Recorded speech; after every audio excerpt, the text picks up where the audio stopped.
మొదటి అధ్యాయము 11వ శ్లోకం.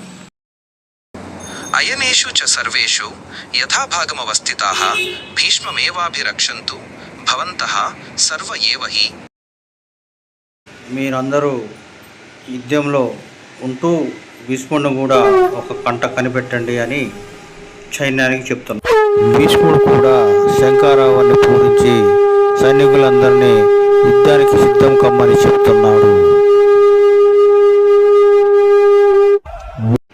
సైనికులందరూ కూడా ఉత్సాహంతో డప్పు వాయిద్యాలతో రణరంగానికి సిద్ధమవుతున్న దృశ్యం మనకి ఇక్కడ కనపడుతూ ఉంది.